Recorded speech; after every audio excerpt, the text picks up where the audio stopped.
So today I'm going to be talking about Minnesota Vikings rookie running back Demond Claiborne, kind of why I like him, what I liked about his game at Wake Forest, what I like about his transition into a Kevin O'Connell offense, what I like about his role moving forward, really just what I like about the player in general. And he was a fun prospect this past year, coming out of a class that, yes, it had Jeremiah Love, but it was missing that Omari and Hampton level prospect, that next tier of first round running back, top end running back. And I know Jadarian Price went in the first round. That's not what I'm talking about. I really liked the twitchiness that Demond Claiborne showed in Wake Forest. I thought you got the ball to him in open space, and when he had enough room to kind of manipulate his way through a gap, I thought him getting to the second level and him catching a ball in the flat, and really when he just has grass in front of him, just open space to work with, I thought he really showcased like a get upfield ability, just a real quickness upfield. And I honestly feel like Wake Forest's offense, I mean, if you want to talk about the offensive line, I thought that was an issue in a lot of games. If you want to talk about just the overall system in general,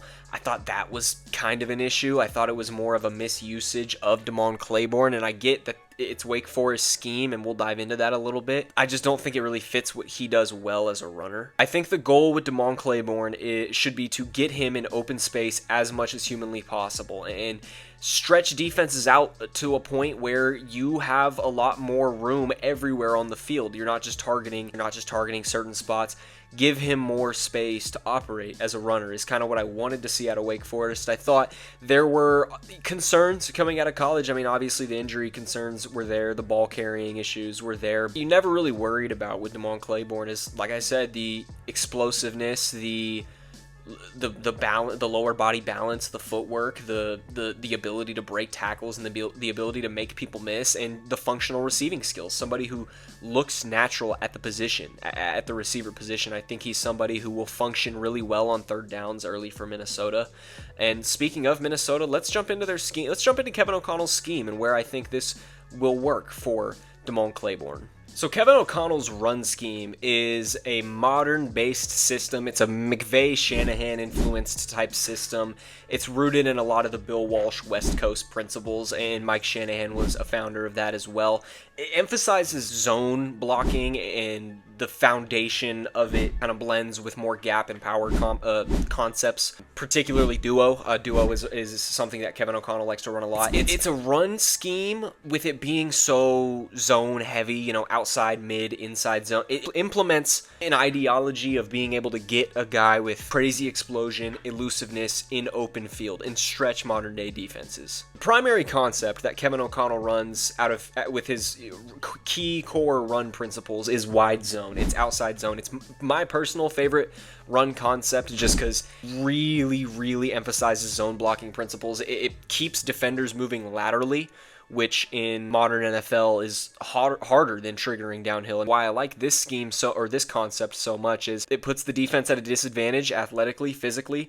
It's just harder to move laterally. There's not too many backers in the NFL that can run laterally to stop a guy with the explosion like Demond Claiborne. It gives the running back the ability to read the flow of the defensive line. So yes, it's a zone run. Yes, it's a zone gap scheme, but as you're reading it gap to gap. You're reading it A gap to B gap to C gap to D gap, bounce outside, etc., etc. That's my favorite concept for running backs because I think it's just an easy way to establish a sense of vision, and just you can take it so many different ways. You're not limited to an A and B gap, or you're not limited to whatever gap it may be. You can go anywhere, whether it be outside zone to the strong side of the field or the weak side of the field.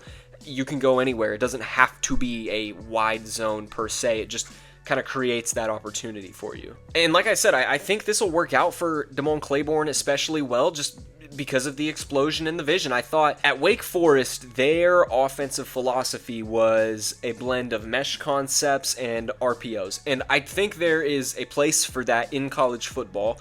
It's a very commonly used offense, one of the more popularized offenses in college football right now. I'd like to see him, I wish I got to see him run more pro stuff, more pro style stuff. And that's a concern with a lot of running backs coming out of college, just because a pro style offense is it's ran in college football, but every now and again you get a prospect that isn't in it, and all of a sudden it becomes a problem, and you don't really know what to make of it. But I think with how well zone blocking concepts are able to kind of displace defenders and give the offense the leverage advantage, especially if you have an athletic offensive line like I think Minnesota does. I think they have a very good offensive line.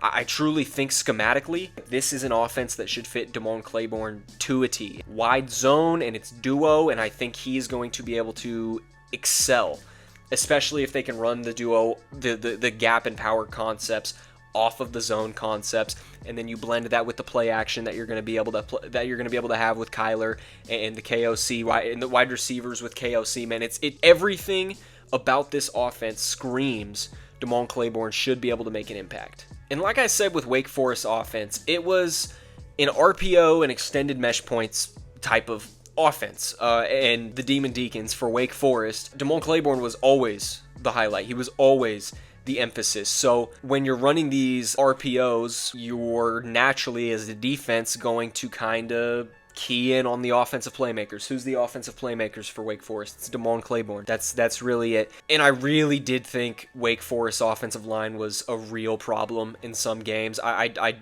There were just some plays where tackles, guard, I mean anybody, like even Faili Fayomo, who I actually really liked coming into this past year as a prospect, just really got worked in certain looks. I think, like I mentioned a few minutes ago, Demond Claiborne behind the Minnesota Vikings offensive line is a match made in heaven with the KOC scheme. It's a match made in heaven. And like I mentioned at the start, 7 fumbles in 2025. I mean, that's bad, dude. You cannot. That's ridiculous. You know, like that's an incredibly high number.